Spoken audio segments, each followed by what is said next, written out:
d'expression et d'opinion. Abonnez-vous massivement. Diamant Noir TV, c'est votre chaîne.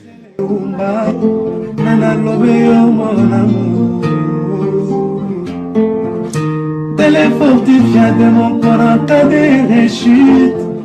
Alina kana bondela kailo kola bébé et moi.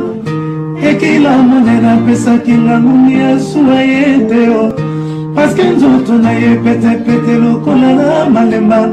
Kolina na ya diama. Gisèle Oumba. Kolina na.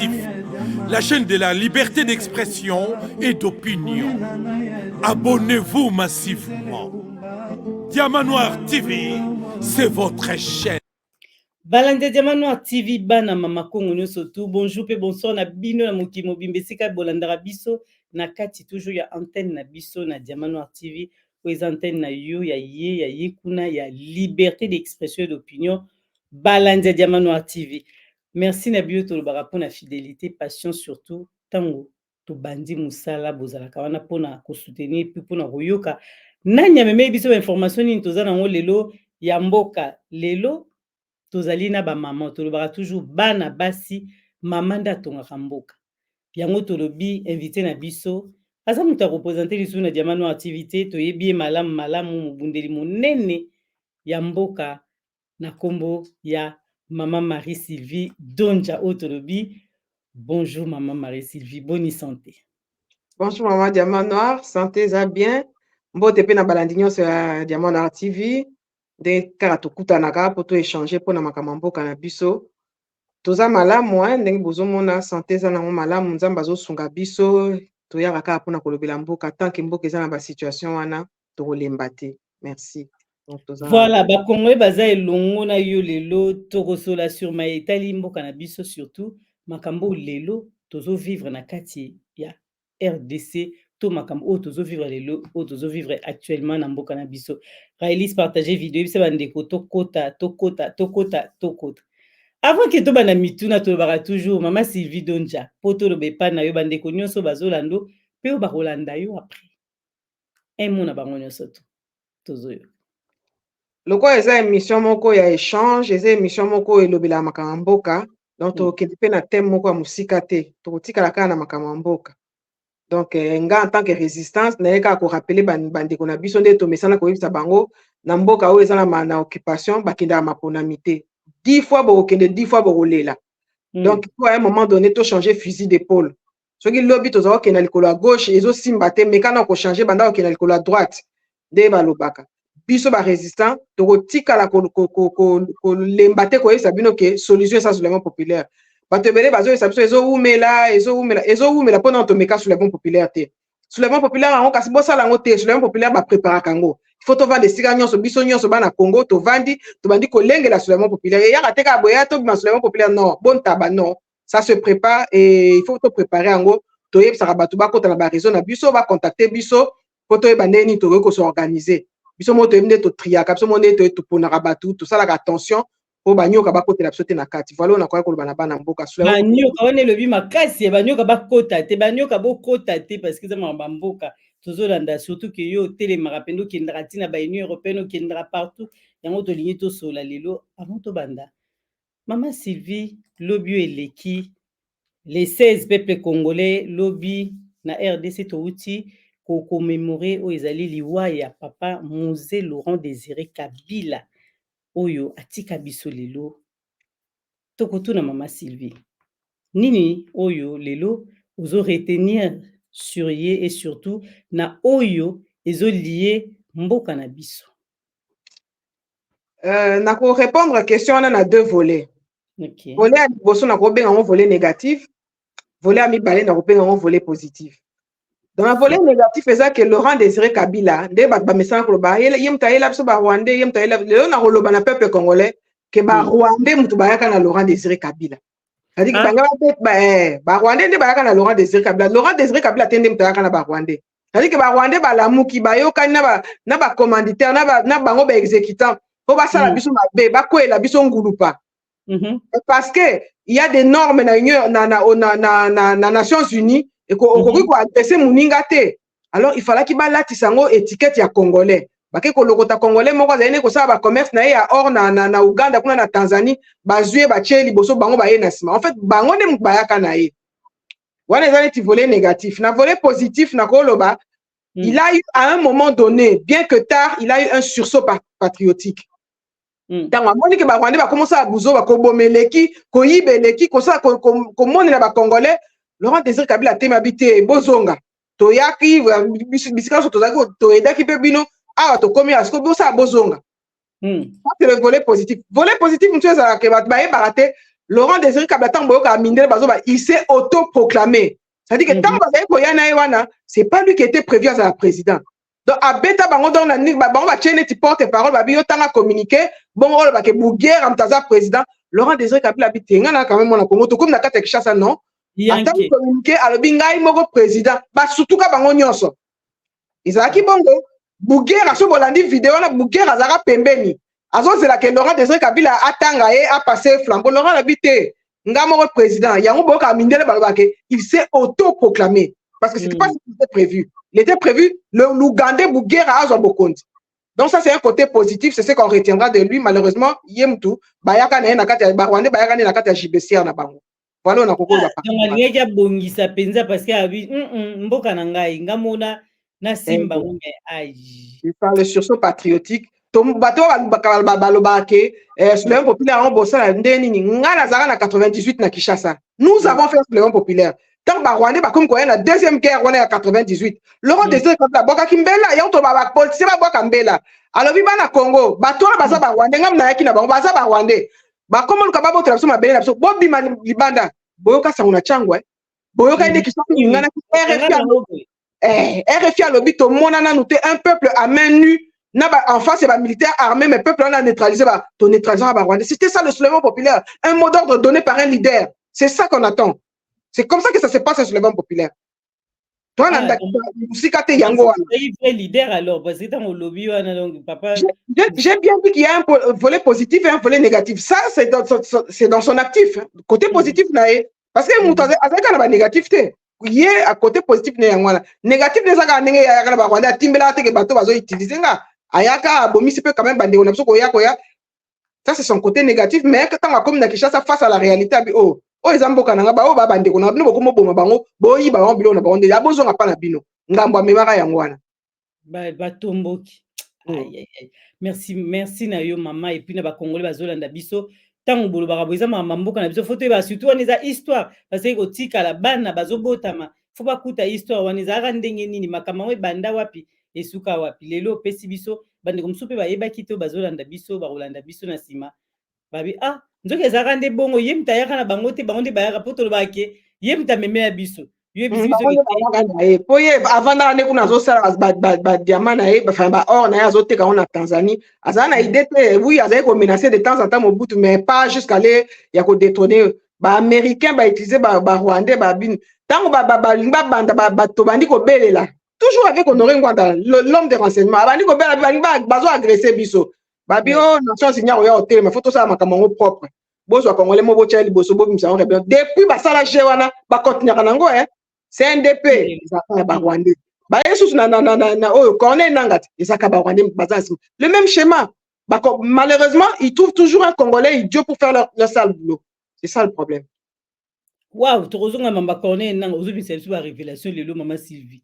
ba révélation kaka ezobima kaka po bati susu wana metoro ya wana lelo tokotuna yo peuple congolais azolanda ba réaliste azopartager vidéo ba Jean-Claude Mabanzo bazolanda yo po eza mamba mboka il faut to le bilango situation ezali vraiment catastrophe nde tozolobaki lelo na mboka makambo ezoleka na ndenge ya malamu te. Maman Sylvie, est-ce que la libération de la RDC entre les mains des occupants est-il possible? Si oui, biso de retour à Maman Sylvie, comment pouvons-nous lelo procéder pour cette libération? La libération de la RDC est possible. On a introduction si les Congolais s'organisent, si les Congolais prennent au sérieux gravité la situation en Mboka na bango. Si les Congolais sont au sérieux,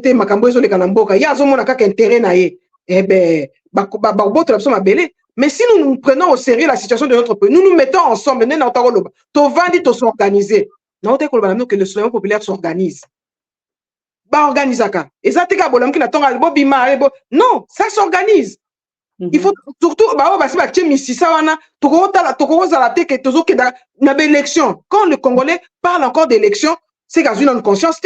Pour combien de fois, combien de fois, et tu vas à un moment donné, vous ne bougez pas.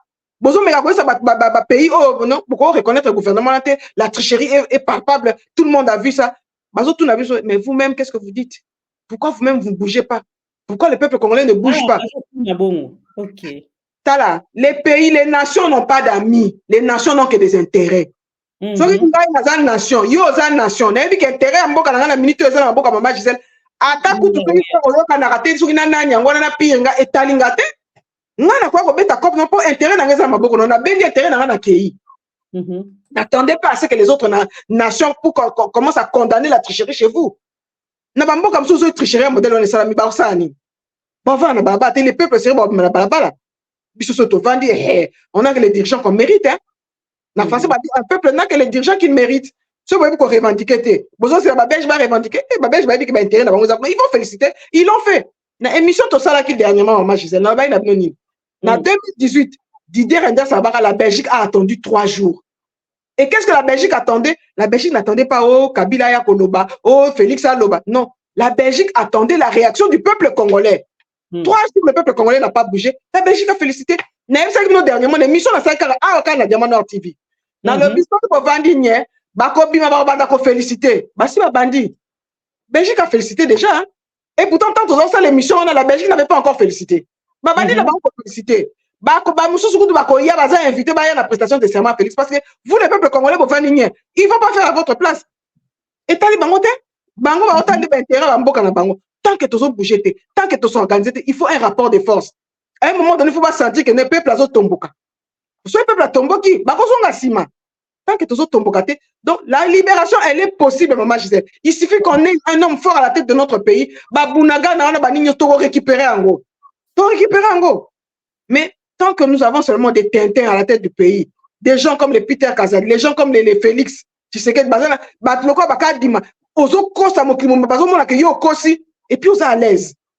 Probité morale, Toza Nango de sous-souté. Donc, Ozo Kosa, Autriche, mais on est à l'aise.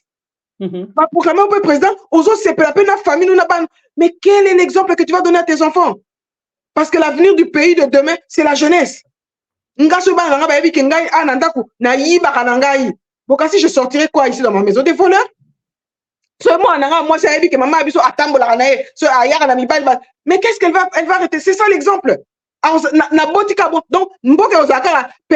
perpétrer quand on a mis Bandumba, maman va tambola parce que maman va salaki yango. Biso moi va sala makamwa, papa va yibate, tokola bien avec éducation moi carré. Mais Félix Tshisekedi azo télémapé azo CP là pour proclamer il est moko ayebika tricher. Bourra qui va invalider discuter oyebi ko tricha qui va kangi yo ata ba kangi kaka yo ba musu ba kangi d'accord na classe ça on s'appelle bon moti boza ba tricher yo ko eli ba be mukwana ba kangi yo c'est pas parce que ba kangi yo que baninga ba kangi bango te que tricherie eza malamu non eza yo mutu ba kangi eza ba kangi te bino so bo tricher e mabe to ko betela ma bokote. Donc voilà, pour revenir à ta question, la libération de notre pays est possible si les Congolais prennent conscience, si nous nous organisons, nous allons libérer notre pays. Pour libérer Mboka, Lumumba baza na âge ni encore baza 5 indépendance. Moins de 37 ans. Ouais. Bon si ko biso le to comme 50 et qui to ko libérer Mboka na biso te. To télémité mon ça la place ça zate maman Gisèle. Voilà on encore par rapport à ça. Vraiment Congolais Zolanda na monde bazo kuma balobi muzazaki pressé yango na babomaki bande ko balanja Diamant TV likambute torozonga mais c'était comme je venais de dire un sursaut patriotique. Donc oyena batu moko boyo kanse ke bosa makamde msu ba komo boma bande ko na yo moko makile gangit makila congolais gangi abi o mais o ba boma ba congolais ba bande ko na ngai non bozonga na pas na bino bomi boyibi pe mingi bozonga. C'est le sursaut patriotique pressé pas comme tel mais moi je vois ça plus en sursaut patriotique. Mais oui, angati kamboki kende te yango na telemaki bongo. Lelo to kende biso toza mama Sylvie na ba question lelo po eza mo ebele po tozo mona ke mamba olobeza pe belé mais biso pe senge to tuna po bandeko mpe kuna bakongo na biso na kane kuna toyebi te nde nini koleka tozaka kopesa bango bacourage ebele surtout ke ezali makambo ya match etali mboka na biso. Mais tokotuna boye biso toza na baquestion na biso ebele. Vous avez dénoncé, combattu même les systèmes du régime Félix. Malgré votre combat, azongi lisusu. Yango biso tokotuna yo motuna. Nini okoki koloba lelo sur combat na bino oyo bozo mene et la continuité de Félix Tshisekedi au sommet de l'État? Le combat continue, hein, le combat continue. Et le fait que proclamer Félix par tricherie ne change rien. Nous, on continue notre combat parce que l'occupation est encore là. Que Félix soit là à la tête du pays ou pas, occupation est là. Biso, en fait, nous combattre Félix la personne. Nous combattons le système. Tu combattras moi na mupayo azaka wanati. Et Zara Félix, tu combattras moi na mupayo. Pression, ti là ba lâchissé. Bien qu'akena musikate mais c'est quand même par pression de la matin sous l'angwende wanate. Pression auto salaki. Il faut mettre ça à notre actif. Pression les cas qui ba mi benga ba décider bo benga ba décider batel babi muto so to bito tikel susu. Pression modèle peuple comme la pression et sympathie. Avec Félix, c'est quoi? Il y a de nos frères qui tolèrent la bêtise. Tant que tu as pour combattre moi la moupa, tu as besoin de langage moko. Nzembo ya zongisa na Rwanda mana ide peste. Parce que là tous nous reconnaissons que celui-là a moupa. Ande on a tout ça Rwanda, il faut que zongisa na Rwanda. Et Félix awa, Félix n'est ko kabola biso. Ba msusu sous tout le clair, ba surtout ba on a so ba louba, il faut pas soutenir frère na même dans la bêtise. Il faut pas soutenir yé. Ba kenenaye. To kaboni honteux. Langage est sur mon côté. Il faut qu'on réfère sur quoi carte mais notre but c'est chasser d'abord l'occupation. On s'occupera de Félix après. Félix ne nous inquiète pas. Modèle d'élection les canites. Est-ce que Félix a gagné les élections? Pourquoi ça que Félix a comme non. Nous on le considère pas comme président parce qu'il n'a pas gagné les élections. Il a triché. Il a triché quand il y a un baloko et ça penda et n'a mis sur bateau. Aux a besoin qu'il y a battre tout ça et l'autre dessin. C'est tellement clair que j'ai expliqué ça la fois passée en émission. Non? Félix a triché. Félix est là. Ben, tu connais qu'on combattre. Tu connais qu'on combattre parce que ça traite. Tu combattre jusqu'à ce qu'il y ait à Okende. On ne lâchera pas. Jusqu'à ce qu'il y ait à Okende. Maintenant, Félix a ça. Il y a un peu de kabolabiso na tribalisme. Non, quand on voit un résultat, qu'on publié il y a dernièrement, il y a un législatif. Dans le sein de la peuple congolais, il y a une liste. Tout ce cas qui chasse ça. Kinshasa est subdivisé en 4 parties. Tu as Moamba, tu as Lukunga, tu as Tchangu, tu as Funa. Voilà, bien. Sur 14 députés à Lukunga, 7 Bakasayen. Na Funa sur 11 députés, 6 Bakasayen. Na Tchangu sur 19 députés, 11 Bakasayen. Na Moamba sur 11 députés, 7 Bakasayen. Na lobaki la fois passée, nazo répété sur cette fois-ci. Est-ce que les compétences, il n'y a que chez nous au Kasaï. Après, ça la parité. Tosi si na ba députation tolongwe wana, toke na gouvernorat, ya Kinshasa, ya ville province Kinshasa. Ba bengani Jatini pour remplacer avec un Kasaïen. Nanyo Jekoko Mulumba. Comment dirais-je, na parlement ya soki na ya ville province à Kinshasa, ce parlement na bango kuna Godin Poi. Finalement, donc on a vraiment ça to loba nini bande onangai. To benga ngo nini. Ce que ça tribalisme était to benga yango nini bande onangai. Hein? Sur 200 sur ceux qui 400 combien de sièges au Ekozala, 215 occupés par les Kassaïens. Donc ça sera un parlement carrément Kassaïen. Pourquoi? Parce qu'ils veulent changer les lois. Comme ça, Félix, on a ceux qui roi, ceux qui empereur. On ne se laissera pas faire. Congo est à Bissonioso. On ne se laissera pas faire. Bango Nyoso Bazole la que Félix a triché. Et puis pourtant, Bato Bazole la a triché. Ce sont des gens, il y a union sacrée, Bato a eu des pèses. Donc, Bango Moko, si on a monité côté, Bato y a opposition Bazole là. Député à opposition. Tout ça, Kabangote. Bato Bazole la qui n'ont pas invalidé Bisso injustement. Bango na Bango. Bazole la qui va invalider Bisso injustement. Pourquoi? Parce que ce sont eux qui ont triché. L'élection des acquis valables, peut-être maman Gisèle Faye va invalider la tenue. Voilà, on a quoi le bâti, on a ce que vous dites, on a sous ali. Tolanda ba vidéo, ba extrait, quand on a le total à bongo, vous commentez. Tobandi. On vous donne un numéro qui n'est pas le vôtre. Ça, c'est fausser la donne. Quand on annule, on fait 82. Ah oui, il sort Joël Ndilani Namwana Joël. 82, c'est mon numéro, mais c'est pas ça mon identité. Ah. Et quand tu annules ça, tu fais 91. Et maintenant, c'est Indila qui sort avec un numéro 91. Pendant que c'est pas le numéro 91, c'est pas mon numéro. Est-ce que Olandi Makambo to Monia? Oui. Donc, numéro 1, numéro naïe. Numéro naïe 82 au BT Bimbano. Parce que la de Batrichaki. Ovo Ingila. Voilà. Tout ça, tout continue dans ma vidéo, maman, si vite, au tikelo maluba. Total, ma vidéo, parce que ça m'a dit, biso sengeli kaka to luba. Ah, ndeko na biso. Ndeko na biso bolanda kaka biso na bokebi. Totie o vidéo musu. Vraiment. Bitumba ya boye na inyosaki. Toye que makamuna bino tout ebimi na bois ça moni batikage na bino na niveau ya parti osali ba mama na batikage bato babimi ba député oyo babimi bango na butu baza ba député te ba député te mokonza mboka ye moko azala nu ayebi bato basali campagne na kati ya muambe fo na kati ya kisa toyebi ye okisela bu.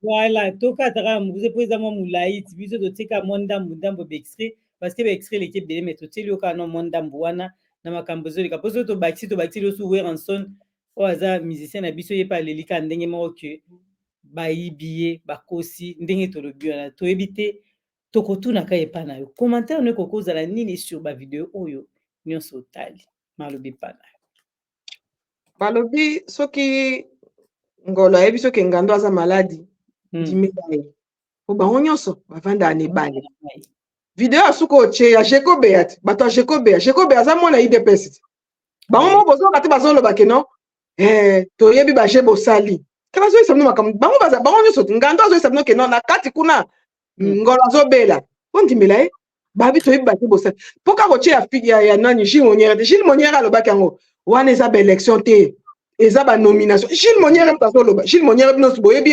communicateur bato IDPS alobi wana o bosali wana kadima eza ba élection te eza ba nomination soki eza ba nomination pour na ba député kasi eza ba nomination pour na wa l'équipe présidente na expliquaki la fois passée na feuille na maboko kaka na feuille moko bonomé président bonomé ba député bonomé ba provinciaux sikoyo des présidents bo reconnaître ba député nationaux na ba provinciaux bo invalider bango eza à sens. Donc, clairement, là, ce sont eux-mêmes qui reconnaissent. Ils n'ont même pas biso. Bango moko ba pour pas ça que non, tricherie ezalaki. Et oh to saliwana, eza nomination. Gilles Monière vous dit, asa communicateur à IDPS. Toyeba en tant que communicateur à Parlement debout. Alobi te, oh eleki wana kadima, eza élection te, kadima sali ba nomination. C'est Gilles Monière qui le dit, un des communicateurs de l'IDPS. Musu swana ya Jeko Beazo tomboka, oh to toyebi ba jebo sali, bo triquer. Ba triquer, bon ba triquer ka pona bango. Bon pour opposant ba triquer pour la battre. Bon si qu'on va triquer, il faut pas annuler. Pourquoi bazon dit ma Félix? Voilà ce qu'on a sur la lobby, koko so na biso yangwana. To za ko kabwana, pona makambande, pona batalo lenge wana. Parce que ça Félix, ezan de ko na bango ya munoko moko, ale bango bandimi ko kangamiso. Bandimi na ko kangamiso. Et ça la kate? Oh wana ezali tricherie pure et simple. Ba élection na biso to ko considérer ngote. Yangwana il faut to sanga na biso nyonso, to combattre le système wana. Pona ko faire partie bateau. Voilà on a kokolo ba parce que donc ovo ingila wana zolo bakido numéro na ye mais bimise longa mutu mususu ba ki voter ye mais mutu mususu mutu na photo la machine à voler wana ezaki nango trafiqué. Vous avez maintenant la preuve du pourquoi Kadima ne voulait pas ba machine ba checker ba machine à voler. Tant ba opposant bazo ba non to réviser ba fichier. Kadima zai ko boya. Ça c'est l'une des raisons pourquoi zai ko boya parce que bango nanga na bango ba c'est pas trafiquaki. Na ça qui bino la fois passée dans le lobby, Félix a voulu garder le même numéro 20.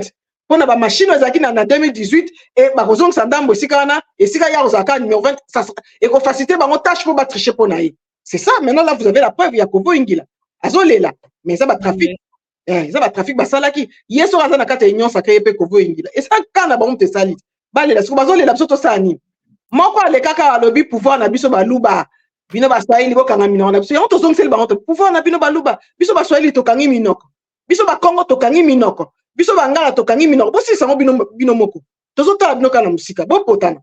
Mais tension ekomi makasi parce que ndenge ezokende namoni bandeko mosusu bazoba kuna tokende kuna na tokosala boye tension eza mamilelo eza na Congo yango biso tozotuna mama Sylvie eske bazolela eza 21 000 ka bato bazolela to bato bazolela mpona bolingo ya mboka esengaki na bango basunga basalela mpona mboka mais bapesi bango opportunité ya kotravaille mpona mboka te ntango yo ozotala kolela oyo eza na Congo bakote ya bamusicien bajoueur bato ya théâtre bato nyonso tu kolela eza na bakote nyonso tu lelo tozaka na badepute nationaux nano eza 21 000 mama eza bolingo ya mboka te eza 21 000 na ozondakisa ya ndeko na biso Ngiama Werason Werason akendaki bulungu bamama bulungu baleli tolandi ye biso nyonso mais Werason asala nini na bulungu asala nini na bulungu po lelo oyo azonga na bulungu après autant de temps bakende kovote kuna soki ayela banka totala extrait na ye mwa moke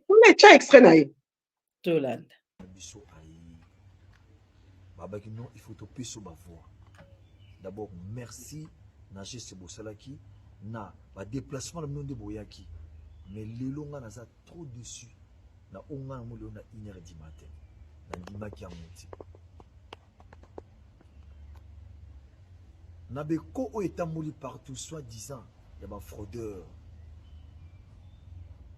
na makambo bino boyebi kuna na kati ngaku ata eko moko eza na ngoti komona nga etangami te même eko mais lelo na 1h du matin nga moko na tali esali nga pasi oyeba ke bato bavote ngai baza dessus bakolela na kati bakolela botouche bango na kati ya mitema po nga bit na nga ezalaki moko so na côté parlement il faut na défendre de culture surtout mosala nga na salaka musique lelo baartiste bazokufa pauvre baloi oyo bato oyo osuka wana osacrifie komona nga mpona moto mosusu akota ya pas de problème mon frère mais yeba yango okozwa visite nzambe akovisite yo donc wera reconnaître ke basacrifie kombo na ye mpo moto mosusu azwa place wana donc bato nyonso bayebi ke tricherie esalami me makambo esalami bien te tokotuna yango mpa nani epai ya kadima mpo kadima ndenge nini makambo eleki boye bato bazolela boye moto nyonso aza d'accord te mpo bato bavotaki wera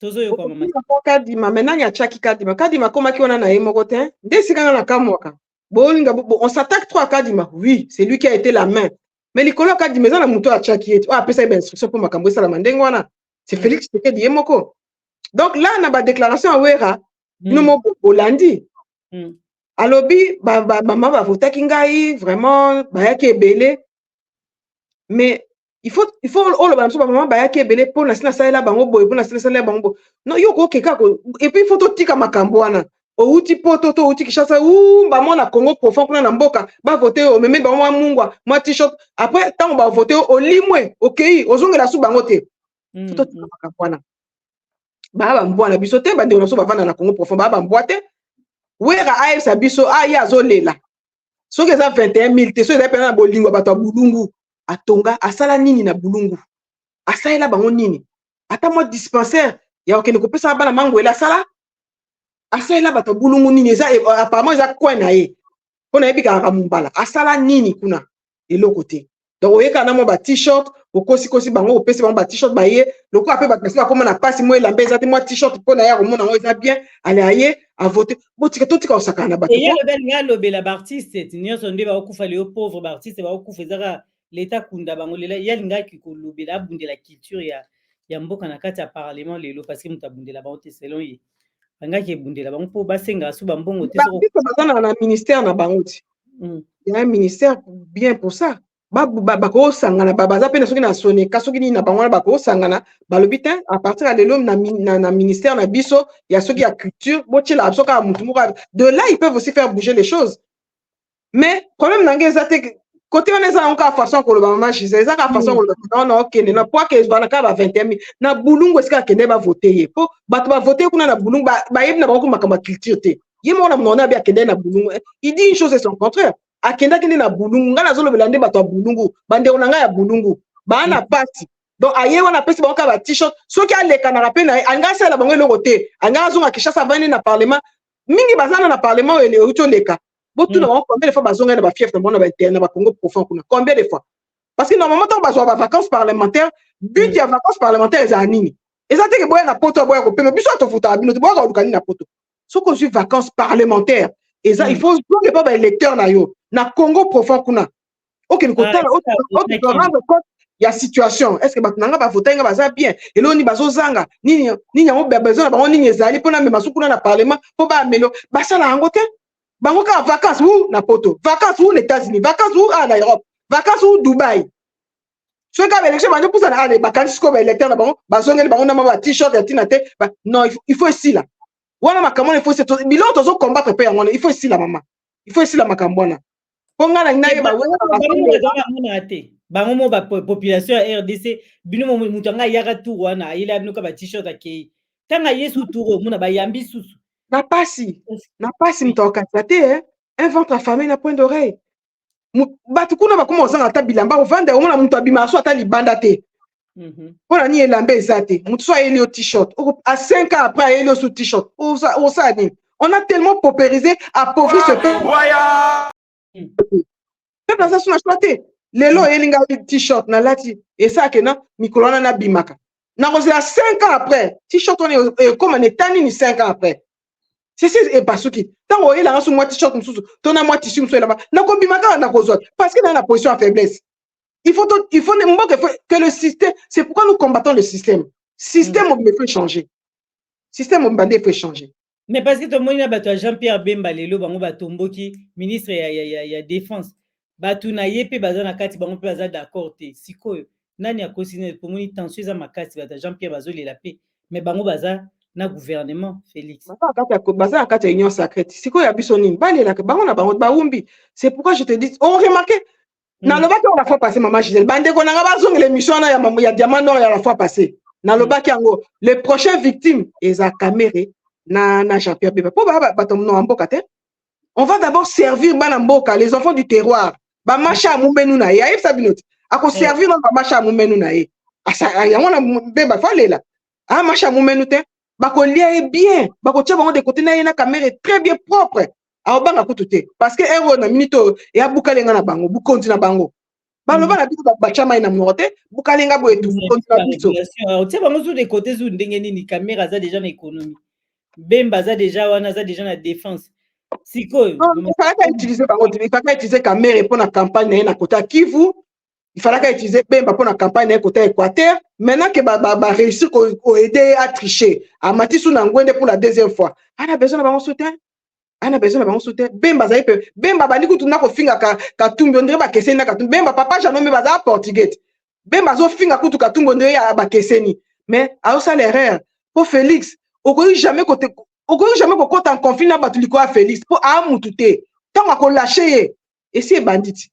na répartition ba siège Bemba zu mukie et c'est bandit na lobaki on la fois passé avant tout ba résultat o ebima muna onanga nganga lelo to suki wa apesi Bemba ba siège mukie bato Bemba ba bandit ko tomboka et ko bébé la ka bango na bango maman Gisèle total banka na musika pendant ce temps nous on continue notre combat pour les chasser tous de là parce que baza blanc bonnet blanc na Bemba na Félix ndenge moko donc mutoyo que la maïsika na zati et le moment le bien ba Congolais bozola na Diamant Noir activité là ba j'aime pardon tana nous j'aime pour maman Sylvia bimisi le moko eza bombe te menalité zani tela j'aime pour na tourner likamba bimisi tia j'aime Railis yesa ndeko ba j'aime ba partager vidéo olobi na biso que Jean-Pierre Bemba azo attaquer Katumbi on dirait que ye bazandenge morote comment ça bazandenge mona ndenge nini bazandenge mona ndenge nini tu comprendre bazandenge parce que bango sont balé parce que wana Jean-Pierre Bemba tant azo attaquer Katumbi azo attaquer sur base ya loi na bango wana ya des pères et des mères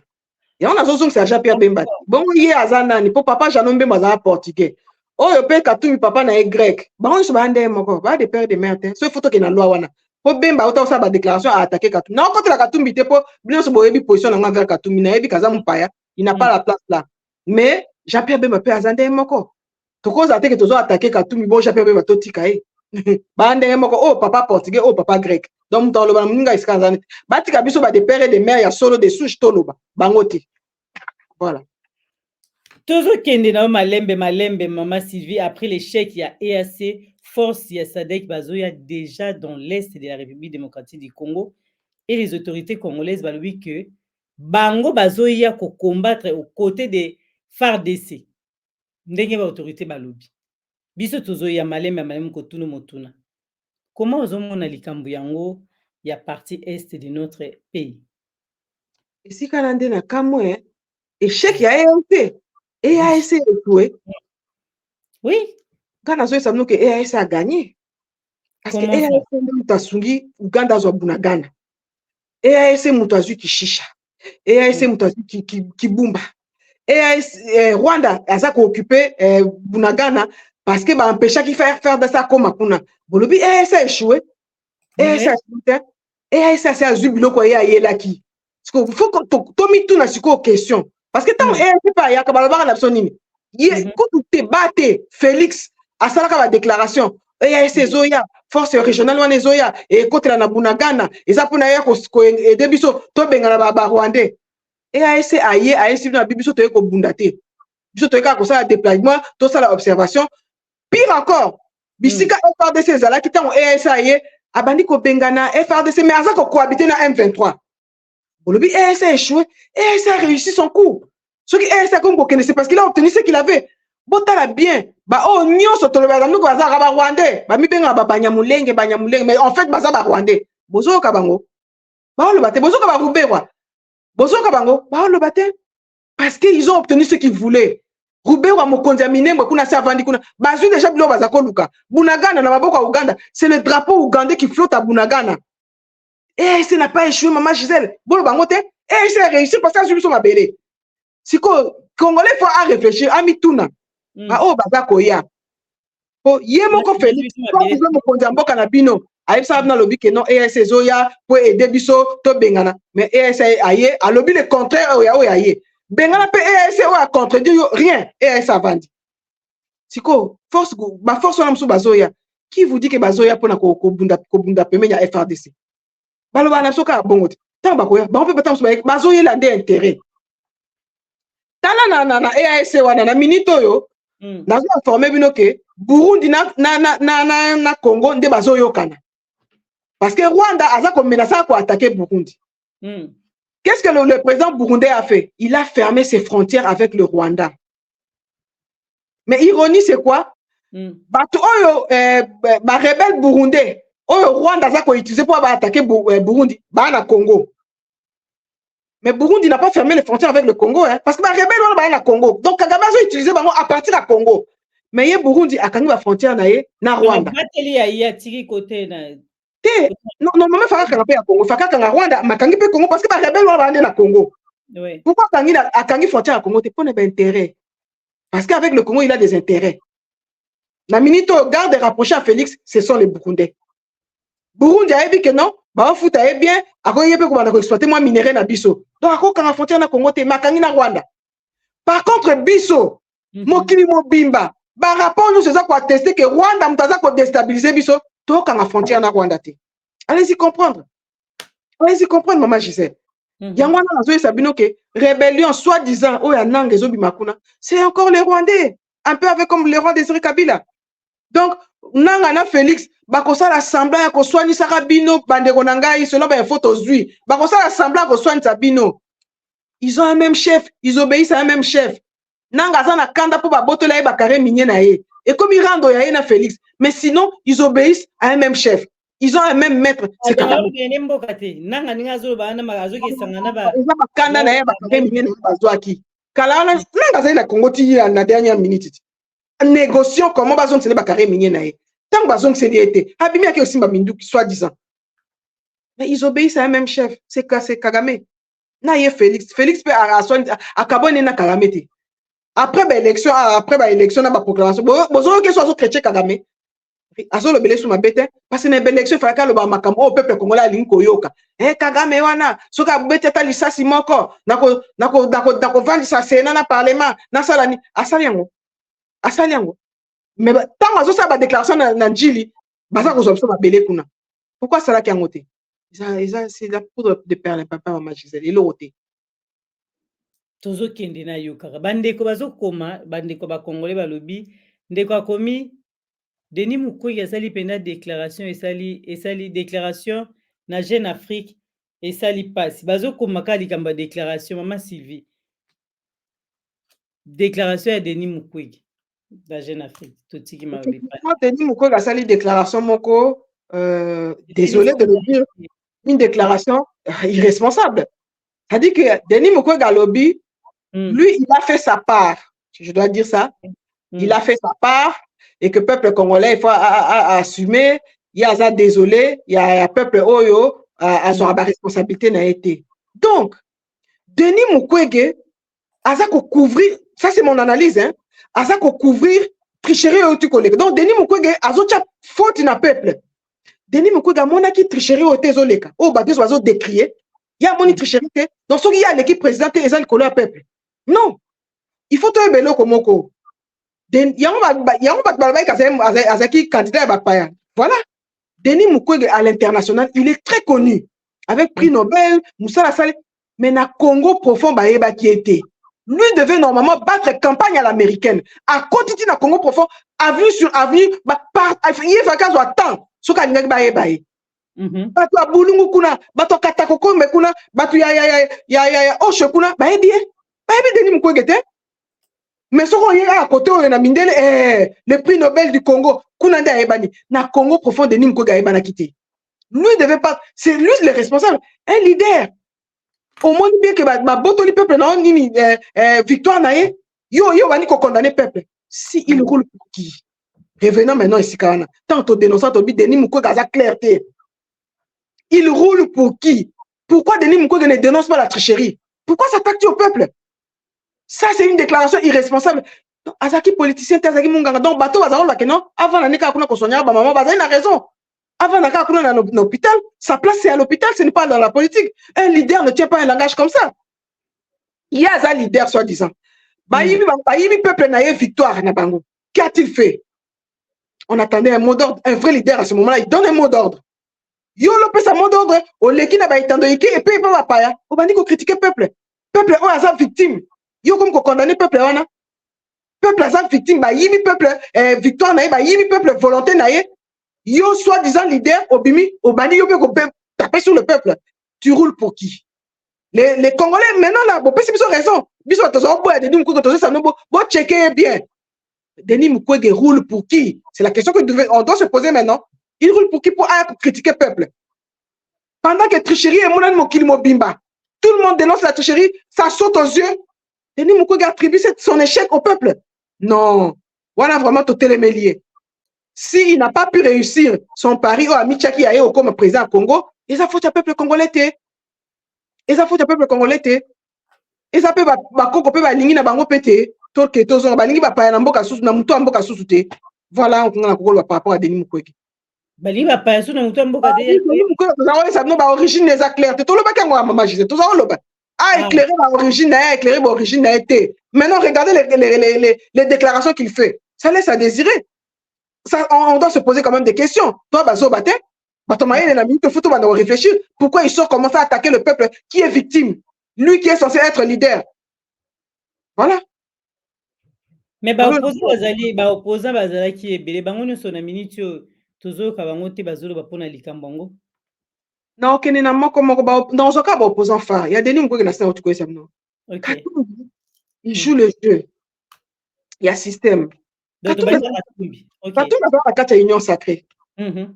Tant qu'on pousse à la belle élection, à Bimi. Dans le bar, na plateau, au cas Gisèle Oumba, au cas de Diamant Noir. Dans le bar, va se repositionner. Va se repositionner. Pona, Baluka Soubabe. Katum Bazana à Genève. Katum Bazana à union sacrée. Katum Bazana à Lamouka. À comment opposant quand est-ce qu'il est devenu opposant? Sur base de quoi? Et là, on est ça qui est comme opposant. Bah, ça va gêner. Fayoulou, dans le bac, on a la plateau à Maman Gisèle. Fayoulou, de 2018, machine à voter, machine à voter, machine à voter, machine à souka accueilli. 2023, révision affichée, révision affichée, révision affichée. Ayebi si groupe n'a pas nebo s'enrôler dans la députation. Nasuka pas, il est mort que vous s'enrôler. Yo, osa censé osa la président. au boy bato na ba kende ko s'enrôler. Donc au boy yo moko de volonté na moko au boy ko za na ba député. S'il faut changer les lois, s'il faut faire passer l'émotion, aux gens ba député au kosala nini. On a posé la question à Fayulu na Top Congo à répondre à l'objet nazo compter sur ba député, il y a ba mouvement mususu. En échange de quoi il y a compter sur ba député ba mouvement mususu. So ba sala ki deal te kasna ba mouvement wana. Ozaki la possibilité aux ba député na yo moko au casser bango. Pour aucun se servir na ba député ba mouvement mususu. S'il n'y a pas eu deal, il y a quoi alors maman Gisèle? To le banini. Ce qui deal te y a beta Katina Félix te to bengangoni. Il n'y a pas d'opposant. Il y a un autre banana. Bo kabwana na ba homme politique na bino. Bazo me mabino na libunga. Bo kabwana na bango. Nana beta Katina Félix Fayulu. Fayulu. Na le bakango awa Fayulu. Fayulu. Tant azo le bakeno na compter sur ma député à mouvement mususu. Il y a un mouvement ni. Dans un compter sur ma député à UDPS. En échange de quoi? Ozaki la possibilité à ma député na o boyi. Ou bien il faudra qu'il y ait une logique et c'est-à-dire que ma député va se présenter dans la députation, il va tirer candidature dans nini, abimsi peuple na balabala. Yo boy ba député va se présenter, yo tirer candidature. Ba tunyo ba bi papa, bon so va voter au président à Siko, aux ba député na parlementaire. O ko sala ndengeni. On a rencontré sur ma député, il y a un mouvement mususu. Ah, en échange de quoi maman Gisèle? Et il le dit à tout comme ça, biso so ba connaître ton 20 autres là. Toi bazo bater. C'est que ça bete 4 na Félix. Que non, yo ba député ba yate, yo bokoyo ka na mikoleza ko ya ba kozo ba poste. Andi mabokondi na ekende, andi mana ya perdre. Azaki na suna bokondi te ba yaki yango na 2018, c'était fini. C'était fini. Ndeka ko ko bimsa peuple te pour récupérer bokondi, c'était fini. Fayulu kanga data, le Fayulu appartient au passé. Politiquement parlant, Fayulu appartient au passé. C'est fini.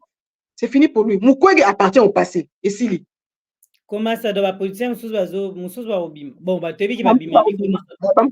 Mais ceux-là ils appartiennent au passé, c'est fini. Ils ont fait leur temps, c'est fini. Et bon Katumbi. Lui il faut le surveiller. Il faut vraiment le surveiller de très près. Il y a Zanon mais il faut que surveiller. Ah mon paya épée. To lingi suma rapate. Tu vas baser ça oh les infos débat non. Likambo ya Congo parce que le problème du Congo c'est aussi un problème identitaire. Tout est collé là que tu es dans mon paya. Mon paya c'est quoi? C'est identité. Donc, le problème du Congo, c'est aussi un problème identitaire. Sauf au monde va comme non, Moutouana a éclairé notre origine, c'est avec raison. On a tellement souffert 25 ans, yango, bapaya na bapaya. Na ba institution na biso batondi. Na Moutou mboka tozala na mupaya. Ce Congolais dit que non, angaye ba clair par rapport à l'origine, et Zangambo. Et en Gambote parce que le problème du Congo, c'est entre autres un problème identitaire. Voilà, on a quoi le magicien. Moi, na mboka zawa na kasimebo, ça peut être d'accord, na été bobezo travailler puis malamuté. Moi mboka ye wana na ndenga normal te surtout aussi pena moi mboka moko na ndenga normal a gagner pena élection organisée na ndenga bien ah to beta maboko to sepela to longoli occupation parce qu'avant to ba ko beta sur là moi mboka na élection il faut d'abord chasser l'occupation. Mais comment? C'est ça le problème. Organisons-nous. C'est pas que to ya kaka peuple sur la population se doit dire que non ils a ce peuple bien na balabala oui. Mais pour peuple na balabala. Les leaders na koki, ba leader na koki osala ngote. Mais siko ko za ndenge nini yango biso to tuna masi. Biso mo peuple maman Gisèle. Biso mo peuple. Tant on aura des gens qui boire ka mbela alanda peuple te que yo peuple non peuple s'organiser qui. Bana chango batemba biso to zenda ba koto. Ba okuna ba comme congolais nous comme nanzela comme kotala ne longi yo za longa wan. C'est ça, on va s'organiser nous-mêmes. Et puis quand on a qu'à s'organiser leader moga obimaka wana. Auto chali poso c'est tout. Nous devons nous organiser, maman Gisèle. C'est possible. Mais élection, on a ce 4 fois, tous les tous les l'attaque. Quand il y a aucune élection, attends, chaque fois que l'élection, il y a ma belle partie, ma belle ok. Dans 2006, on a tout perdu à Kayemba. Dans 2018, 2023, tu perds de Babunagane. C'est qu'on a 2028, on se dit, ok, les élections, tu perds de sous Nini. Tant que tu perds de Congo Mobimba. Récessissons-nous, organisons-nous. En tant que peuple. Nini bozo sala mama Sylvie bino na komba awa nini kasi bozo bongisa nini ndenge nini bozo sala bino ba résistant. Pour le moment makamsu oto sala na loba na loba ngoni kola ngomba te. Mais aussi to bandi par exemple le lobbying. Naza na livre moko lettre ouverte, bien livre. Et comment mina ya reti amu ba ba na besoin na ngata na version électronique, c'est-à-dire na côté na bango ngona mail. Maître Reti Amouli m'a commis livre. En fait, c'est un livre, c'est un mémo. Donc, démarche moko tosala ka année passée tokena na Strasbourg, kokutana na ba eurodéputé na Strasbourg pour na ko expliquer vraiment situation en Congo. Mais na Strasbourg tokendela na ba déclaration oyo Bitakwira asalaka et que ambassadeur ya Union européenne na Congo apportaka plainte. Tokenda côté les melabo tobi boko kota makambo na biso ndenge wana te. Bitakwira to linga ete makambo alobaka contre Babanyamulenge asaki na raison. C'était pas votre problème à les arabinoter. Donc c'est pourquoi Maître Etia a commis lettre ouverte. C'est un livre blanc, une lettre ouverte, mais entre les trois. C'est-à-dire que ça reprend toute ça reprend toute la situation du Congo. C'est-à-dire bah, viol, occupation, rapport mapping à Zosé. C'est-à-dire que au lieu de la question qui écoute en autorité à Mboka ou à Bapaya, il suffit de te munir de ce livre. Au communango, si on met un viol et ça n'a quatre. On singa masolo ya rapport mapping eza na kati. On singa masolo ya occupation nyonso eza na kati. Donc na mikolo eza koya na basimeno eza koya vraiment un futur proche tokoyamba na Union européenne. Et parce que la lettre a été adressée à la présidente de l'Union européenne. Et si ka pitoko yamba délégation d'ambe koyamba na bureau ya mama wana ya présidente de l'Union européenne, délégation msuko yamba na ba eurodéputé mususu. Donc toza déjà pour parler na bango. Donc on a dit on doit faire tout maintenant le lobbying. On avait trop fait la rue, c'est-à-dire que opinion publique ya mindele ba elo nyezo de kapana biso, c'est bien, nous allons continuer maintenant faut matisa niveau. Faut banasko lobbying ya makasi aller vers eux comment ça moi bandambo to sali ya ko kende vers bango ozoka ke ba Rwandais basi ba leka ba mina terrain. Oyebi to ko na mike. So bosali likambu yo na ndeko nao, yo ozam talbuso ke funda pa papa, to pa mama. Il faut prouver plus que on aura tendance à écouter il faut la preuve il faut démolir et c'est ce que nous rencontrons. Pourquoi mais c'est comme ça preuve donc il faut tomber à niveau. Le Congolais doit prendre, nous devons prendre au sérieux la situation de notre pays parce que c'est grave. La situation de notre pays est très grave, maman Gisèle. Donc, tous ça va lobbying, tu bandis vraiment lobbying à makasi siko et dans ça, ils ont qu'un na refuta. Wow, parce que les mboka na yo moi si ce côté mi babi c'est maman mutaoloba et yo kana mukili mobiba pour maman mutabatela ndako. Donc c'est ngabino ba maman de bolo ba pour maman mboka. Pour papa ba papa la salimi ba papa ba échouer moi mukie.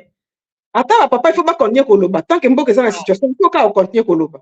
Au moins d'éducation ma parents ont dit bota comme maman Gisèle banda pour moi bazé ko éduquer atati siko so baza en vie et moi va passer moi coup de fil moi conseil ça fait partie de l'éducation et s'il a raté donc c'est un peu ça tant que tu seras en vie et que tes parents seront en vie ils vont continuer à t'éduquer parce que baza une expérience que les kao oza mwana na bango balinga kao balingi bolamu nao na ko orienter au moins orientation bazo faire ça ils ont faire partie de l'éducation na bango et ça continue. C'est comme nous, tant que le pays sera occupé, nous ne cesserons pas notre combat, nous ne cesserons pas de parler du Congo, nous ne cesserons pas de faire le lobbying pour notre Congo. Voilà.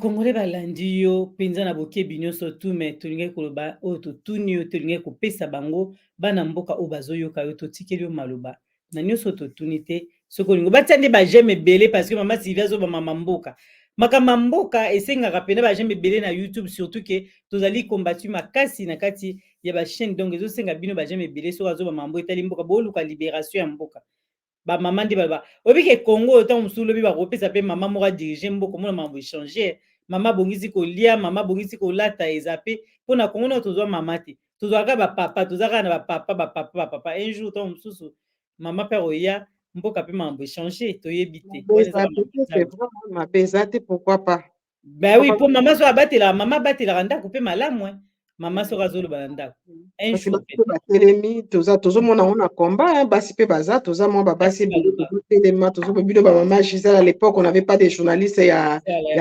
boyer voilà et bokomi kokoma pe belé donc ça veut dire que la femme est en train de se créer une place dans la société congolaise c'est très importante. Moi j'apprécie beaucoup quand je vois, j'ai beaucoup de respect dans ma maman on a dit que ba bundaka ba maman journaliste vraiment c'est ba bozo tozo apporter moi pierre na biso na édifice o ya construction en mboka na biso voilà totikeli maloba pesa bango ya mutu ya oyo ba yokiote malobe paina na osapela mukuse c'est-à-dire que tozo conscience par rapport à ce qu'on doit faire na lo bango toujours écrivez-nous na ba mail na biso donja@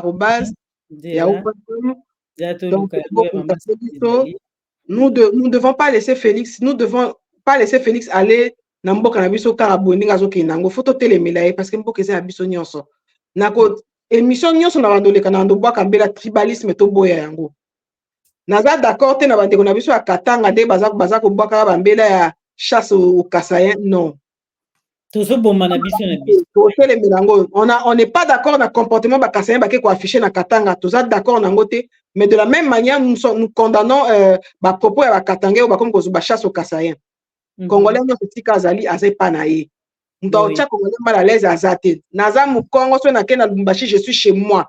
Na mu tete la so na ke na Katanga na e pananga. Donc Congolais ne peut pas se sentir à l'aise. To tika tribalisme. Félix ayeko kabola biso to landa ete.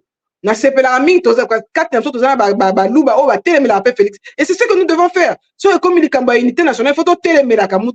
Ata zande konanga so ko beta so la o kabola, faut to telemela e. Donc mais voilà, il faut pas le bali comme tribalisme, c'est ça qui est toujours combat. Il faut Félix le bali comme boy en tribalisme. Félix penza mama Gisèle, makambo bela lo ba kasalango. Ina yena batune. Bande basala makambo lo ba. Tama ke lo ba masha mumenu kuna. Mais quand munoko ne lo ba masha mumenu na ngai, yango ka mtetele le tribalisme.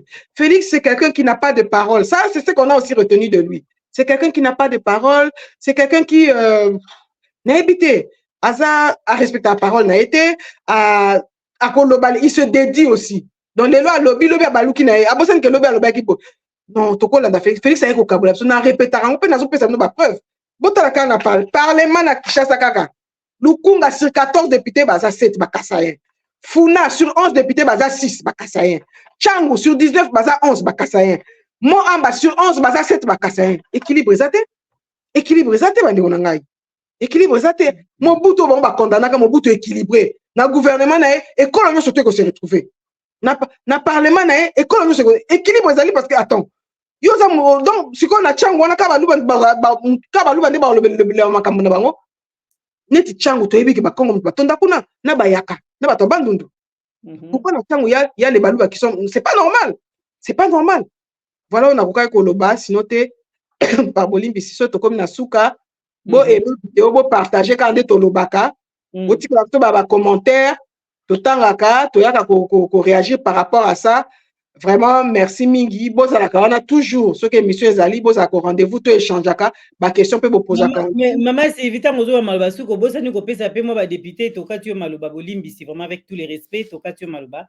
Tant ozo maloba suka mais opesi ba to bazolela na Congo ebisi bango te surtout ba baolela pour ba député. Oyisi bango te ke pour na mbala si mo pesi bango mo conseil te. Oui, bon, l'intérêt à peuple, la 21 000 de encore ma bible comme à 33 000 et là la yangwana l'intérêt à peuple peuple nini maman Gisèle peuple nini fait baba sengata nouveau tu budget ta boto bongsa ta Kinshasa mbule toni na Kinshasa ngando comme ba ipopo ngubu comme ko bima bango mo bazo kata na boatu na kata Kinshasa. Oui. On ne peut même pas évacuer les caniveaux. Basaïli bakino nini. Ngobila to na jeko ko mun babaza ko wele la gouvernorat ngobila saleli bisoni. Oh bango ba taliban ba lobi jeko mulu ya ni ngobila balongo lié po ya bomanga batu na yumbi ya fo balongola mais jeko ko to boma batu na ndalu na kingabot. Jeko ko to boma batu na ndalu kuna so na ndalu na kingabwa. Mais jeko ko bakoko chae ngobila fakin. Non, ce sont des gens qu'il faut balayer. Nazala likambo ba ba 21 000. Ba l'intérêt à peuple te. Na ba we rason. Na ba ngonyoso. Na mama na wa ba yo muluba yo mukongo kangam non. Ye pa olela. Ba olela bango na bango. Ye pa zolela kuna na kana ba lekelié. Ah, biso to kangi na côté tout le monde azolela na kwene. Bango nyoso bazolela. Et puis bango nde bazolela. Bango mo ba tricher ba kaza ye kwa bango mo sko bazolela. Bango na kango. Bamonsko mutema pasi ofayelo ayoka ka yata ba yibaka e siko bango pe bayoki angoti kaka mutu na bango yemoko ayibi bango lisusu ye moyibit. Voilà un peu na kokolo ba bitumbezo continuer combat ezo continuer ba démarche tozo ça le près Union européenne suite Union européenne ça toya au sala no rapport peuple congolais parce que tozo bunda pona mboka voilà tous ça na plutôt à se changer ya moi tozo insister bo contacter biso to e bandeni to ko s'organiser pona ko bundela mboka na biso. Voilà, on a contacter Maman Sylvie na donja@yahoo.com. nde yango wana bokoki kosola ne mama Diamant Noir ayebi te. Donc ce boli bokomia mama Sylvie yango wana. Puis bacommentaire na se émission ntango botiaka bacommentaire tozangaka te kaka ndenge alobi akozanga te kotanga yango mpona koyanola bino ntango mosusu na mbala ya nsima. Bana ve ya balela Railis nde nani? Ah, d'accord, merci.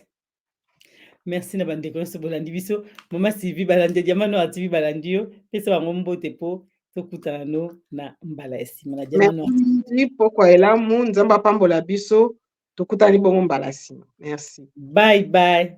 Bye bye. Sur Diamant Noir TV, la chaîne de la liberté d'expression et d'opinion. Abonnez-vous massivement.